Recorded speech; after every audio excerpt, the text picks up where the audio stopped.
Example. तो देखिए terrestrial में सबसे पहले मैंने आपको बताया ऑलरेडी कि देखिए प्लांट थे, प्लांट को सपोज किसने खाया, सपोज आपने ग्रास होपर मान लीजिए, ठीक है ना, ग्रास होपर मान लीजिए, ग्रास होपर को किसने खाया, सपोज लिजर्ड ने खाया, किसने खाया, लिजर्ड ने खाया। इस लिजर्ड को किसने सपोज खाया, इसको खाया स्नेक ने। तो देखिए एक ऐसी फूड चेन, मैंने आपको क्या बोला कि ग्रेजिंग वो होती है जो ग्रीन प्लांट से स्टार्ट होती है। तो ये देखिए ये यहाँ से प्लांट से स्टार्ट हो रही है। तो kind of food chain which are starting from the green plants, उसको हम क्या बोलेंगे, उसको हम क्या बोलेंगे, यू कैन से दैट कि वो आ जाएगा आपका ग्रेजिंग फूड चेन। इसमें एक चीज़ आपको याद रखनी है, मतलब सबसे इंपॉर्टेंट चीज, एक तो आपको ये एग्जांपल पता होना चाहिए, दूसरा चलो मैं एक्वेटिक का भी बता देता हूं। एक्वेटिक में देखिए सबसे पहले ये स्टार्ट होती है फाइटोप्लैंक्टन से। अब कोई मुझे बताएगा फाइटोप्लैंक्टन क्या होते हैं, ठीक है ना, ये स्टार्ट होती है कहां से, फाइटोप्लैंक्टन से। इन फाइटोप्लैंक्टन्स को कौन खाता है, जूप्लैंक्टन,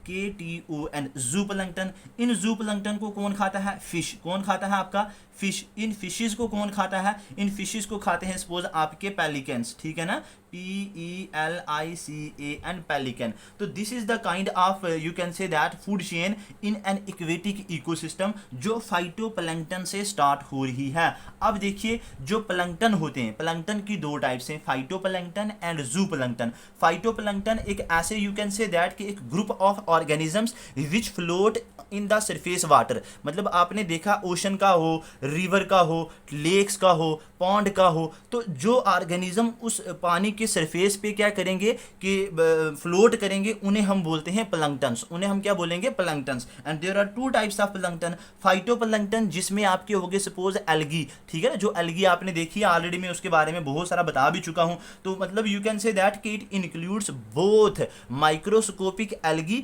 जिन्हें हम बोलेंगे फाइटोप्लैंक्टन, एंड एनिमल्स जिसको हम बोलेंगे जूप्लैंक्टन, जिसको हम क्या बोलेंगे, जूप्लैंक्टन। और एक चीज आपने इन फाइटोप्लैंक्टन के बारे में याद रखना है, प्लैंक्टन्स जो होते हैं ये almost all the aquatic ecosystem में आपको मिलेंगे except certain swift moving water, ठीक है ना। मैं यहाँ पे लिख देता हूँ, यहाँ पे लिख देता हूँ कि प्लैंक्टन, PLANKTON, प्लैंक्टन क्या होते हैं, इसकी दो टाइप्स होती हैं। प्लैंक्टन वो ऑर्गेनिजम्स होते हैं, वो ऑर्गेनिजम्स होते हैं which float on the surface of water, on the surface of water, ठीक है। इसकी दो टाइप्स हो गई, एक मैंने आपको बताया फाइटोप्लैंक्टन और एक हो गया आपका सपोज जूप्लैंक्टन। फाइटोप्लैंक्टन में आपका सपोज आ गया आपका एल्गी, माइक्रोस्कोपिक एल्गी, और इसमें सपोज आ गया आपके सपोज एनिमल्स, ठीक है। इसमें कौन से आ जाएंगे, आपके एनिमल्स। और ये मैंने बताया कि सारे ये फाउंड होते हैं ऑल एक्वेटिक इकोसिस्टम में, ऑल एक्वेटिक इकोसिस्टम में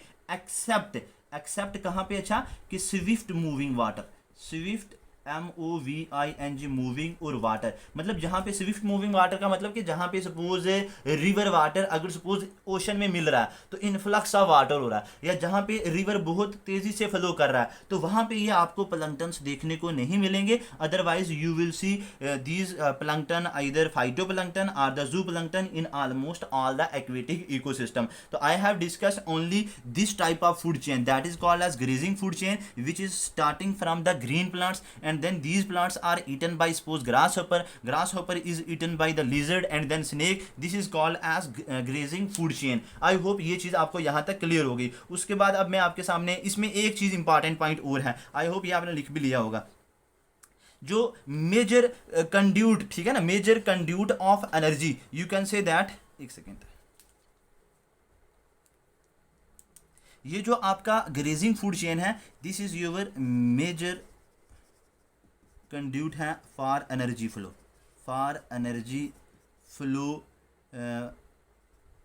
इन एक्वेटिक इको सिस्टम। ये मेजर कंड्यूट का मतलब हो गया कि मतलब जिसके थ्रू सपोज एनर्जी फ्लो करती है। तो ये जो ग्रेजिंग फूड चेन आपने याद रखना है कि एक्वेटिक इकोसिस्टम में मोस्ट ऑफ द जो एनर्जी फ्लो करती है उसका मेन सोर्स आपका जो है वो है आपका ग्रेजिंग फूड चेन। वो कौन सा है आपका, ग्रेजिंग फूड चेन, ठीक है ना, ये चीज आपको याद रखनी है। और ये जो आपको डिट्राइटस फूड चेन है ना, जैसे ये यहाँ पे एक्वेटिक इकोसिस्टम है तो ये major conduit of energy flow है फॉर द टेरेस्ट्रियल इकोसिस्टम। ये चीज आपको बात याद रखनी है, दोनों में बहुत इंपॉर्टेंट पॉइंट है, बाकी इसमें और कुछ भी नहीं है। जैसे मैंने ये आपको बताया कि तो ये तो ग्रीन प्लांट से स्टार्ट होता है, ये डेड एंड डिकेइंग ऑर्गेनिज्म से स्टार्ट होता है। इसमें दो टाइप्स मैंने आपको बताई हैं, कौन कौन सी आगे आपकी, एक मैंने आपको बताया था वो जो टेरेस्ट्रियल में जो ग्रीन प्लांट से स्टार्ट हो रही है, और दूसरी मैंने इसमें आपको टेरेस्ट्रियल वाली बताई थी, तो दूसरी मैंने आपको बताई थी एक्वेटिक इकोसिस्टम में, जिसमें प्लैंक्टन की बात की। देन आफ्टर सेकंड मैंने आपको कहा था कि major conduit for the energy flow in this is the aquatic ecosystem and this one is the major conduit of energy flow in the terrestrial ecosystem. All these points are important for the grazing food chain and the detritus food chain. तो detritus food chain की examples क्या हो जाएगी, for example आपका litre हो गए, ठीक है ना, लीटर्स हो गए, लीटर्स हो गए मतलब जो प्लांट्स के जो लीव्स वगैरह सड़ जाते हैं, ठीक है ना, या गिर जाते हैं, उनको उनको सपोज अर्थवर्म ने खाया, ठीक है। उसके बाद सपोज उसको किसने खाया, चिकन ने खाया, CHICKEN चिकन, और इसको किसने खा लिया, सपोज हाक ने। तो ये देखिए ये एक dead and decaying organic matter से स्टार्ट हो रहा है, इसीलिए इसी वजह से हम इसको क्या बोलेंगे, डिट्राइटस फूड चेन। क्या बोलेंगे, detritus food chain. This is all about the grazing food chain and the detritus food chain, ठीक है। नेक्स्ट देखिए माय स्टूडेंट्स, ये आपका नेक्स्ट फूड चेन हमने कर लिया कवर। उसके बाद आ जाएगा आपका फूड वेब। देखिए फूड वेब कुछ भी नहीं होता, बस just you can say that, जैसे आपने फूड चेन पढ़ा वैसे ही फूड वेब भी है। फूड चेन में आपने क्या पढ़ा था कि एक लीनियर सीक्वेंस होती थी, लेकिन उन्हीं सीक्वेंस को सपोज एक सीक्वेंस ये है, एक सीक्वेंस ये है, एक सीक्वेंस ये है, जब इनकी इंटरलिंकिंग होती है उसी को हम बोलेंगे फूड वेब, ठीक है ना। Interlinking of food chain, interlinking of food chain को हम क्या बोलेंगे, फूड वेब बोलेंगे। इंटरलिंकिंग ऑफ फूड चेन को हम क्या बोलेंगे, फूड वेब। और यू कैन से दैट कि एक all possible transfer of energy, जितने भी यू कैन से दैट कि जितने भी पॉसिबल वे हैं, ठीक है ना, all possible transfer of energy and nutrients, ठीक है ना, NUTRIENTS, all the possible transfer of energy and nutrients, ठीक है ना, अमंग द ऑर्गेनिज्म, उसको हम क्या बोलेंगे, फूड वेब। एक पॉइंट इसके लिए आप और भी इंपॉर्टेंट याद रखेंगे। देखिए अगर if any of the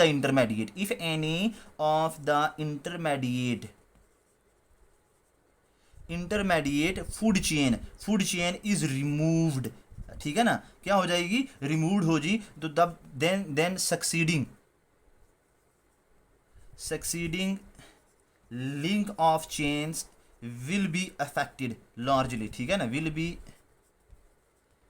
affected largely, ठीक है। कि मतलब अगर आप किसी एक भी फूड चेन को बीच में से जो इंटरमीडिएट वाला होगा उसको रिमूव करोगे तो उसके बाद वाले आने वाले जितने भी ऑर्गेनिजम्स होंगे उनके ऊपर बहुत ज़्यादा इफेक्ट पड़ेगा। फॉर एग्जांपल देखिए, आपने पहले मैं आपको बताता हूँ कि आपने देखो ग्रास को किसने खाया था, ग्रास होपर ने, उसको किसने खाया था, लिजर्ड ने, ठीक है, उसको किसने खाया था, स्नेक ने, उसको किसने खाया था, ईगल ने। This is a single chain, linear chain, इसको हम बोल रहे थे फूड चेन, ठीक है। तो अब सपोज देखिए मैं यहाँ पे ही आपको ग्रास बना रहा हूँ, यहाँ पे इस ग्रास को ग्रास होपर ने भी खाया, इस ग्रास को रैबिट ने भी खाया, इस ग्रास को जनाब मोस ने भी खाया, ठीक है, मोस ने भी खाया। अब इस ग्रास होपर को लिजर्ड ने भी खाया, ठीक है, और अब इस रैबिट को सपोज आपका हाक या आप ईगल आपका खा रहा है, और इसको आपका स्नेक खा रहा है, और इन सब को जाके ये हाक खा रहा है, ठीक है। तो आपने देखा माय डियर स्टूडेंट्स, एक तो चेन आपकी ये वाली होगी, ये जो बिल्कुल स्ट्रेट जा रही है, एक चेन आपकी ये वाली होगी जो ये स्ट्रेट जा रही है, मतलब ऐसे यहाँ से ये वाली,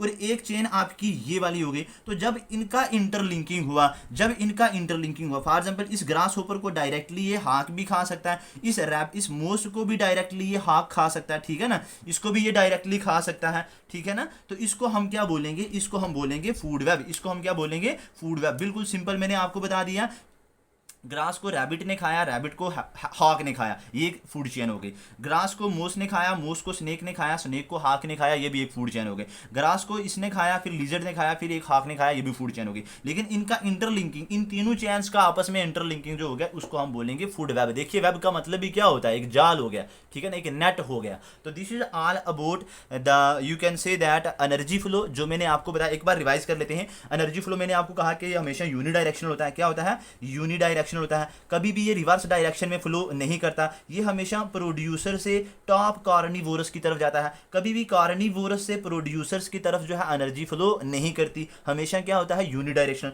जब भी हम एनर्जी फ्लो को पढ़ते हैं तो 3 कंसेप्ट इसमें से यू कैन से दैट के इवॉल्व्ड होते हैं। First one is your food chain, second one is your food web and third one is your ecological pyramid. Food chain मैंने आपको बता दिया कि मतलब एक्चुअल में तो कोई फूड चेन नेचर में एग्जिस्ट नहीं करती है, it is just for the मतलब study purpose, you can say that कि एक ऑर्गेनिजम्स को जब दूसरा खा रहा, उसको कोई तीसरा खा रहा, उसको कोई चौथा खा रहा है, तो एक लीनियर सीक्वेंस जो बन रही है उसको हम बोलेंगे फूड चेन, उसको हम क्या बोलेंगे फूड चेन, ठीक है ना। Sequence of eaten and being eaten, उसको हम क्या बोलेंगे फूड चेन बोलेंगे। इसकी 2 टाइप्स हमने पढ़ी थी, एक पढ़ी थी हमने ग्रेजिंग फूड चेन और एक पढ़ी थी हमने detritus food chain. Grazing food chain में मैंने आपको बताया था कि ग्रीन प्लांट्स इसका मेन सोर्स होते हैं, लेकिन डिट्राइटिस फूड चेन में मैंने आपको कहा था कि dead and decaying organic matter, जहां पे मैंने बात की थी लिटर की। उसके बाद ग्रेजिंग फूड चेन में मैंने आपको बताया था कि जो मेजर मतलब कंड्यूट फॉर एनर्जी फ्लो होता है ये एक्वेटिक इकोसिस्टम में, मतलब जो एक्वेटिक इकोसिस्टम में जो major source of energy flow होता है वो होता है आपका ग्रेजिंग फूड चेन। लेकिन अगर आप टेरेस्ट्रियल इकोसिस्टम की बात करेंगे तो वो major source of energy flow वहां पे जो होता है वो होता है आपका डिट्राइटिस फूड चेन। ये पॉइंट याद रखना, यूपीएससी यहाँ पे पूछेगी क्वेश्चन। उसके बाद मैंने आपको क्या बताया, फूड वेब। फूड वेब बोलते हैं इंटरलिंकिंग ऑफ फूड चेन्स को हम क्या बोलेंगे फूड वेब बोलेंगे। अब देखिए सपोज ग्रास को रैबिट खा रहा है, तो अब अगर बीच में से ये रैबिट जो होगा ये रिमूव हो जाएगा तो अब इसके ऊपर ना बहुत ज़्यादा इफेक्ट पड़ेगा। सिमिलरली अगर मोस जो होगा ये बीच में से अगर रिमूव हो जाएगा तो स्नेक के ऊपर बहुत इफेक्ट पड़ेगा, क्योंकि स्नेक इसके ऊपर सपोज डिपेंडेंट है। सिमिलरली अगर ग्रास होपर यहाँ से रिमूव हो जाएगा तो इस लिजर्ड के ऊपर बहुत ज़्यादा इफेक्ट पड़ेगा। यही वाला इसका लास्ट पॉइंट मैंने यहाँ पे कहीं लिखा था कि if any of the intermediate is removed, if any of the intermediate food chain is removed then succeeding level जो होगा of the chain will be effected largely. This is all about the food chain, food web, energy flow, homeostasis and what you can say that the conformer. अब बचा आपका ये वाला third, ये मैं कल के लेक्चर्स में कवर करने की कोशिश करूंगा। Thank you so much, keep watching and sharing these videos with your friends. Thank you.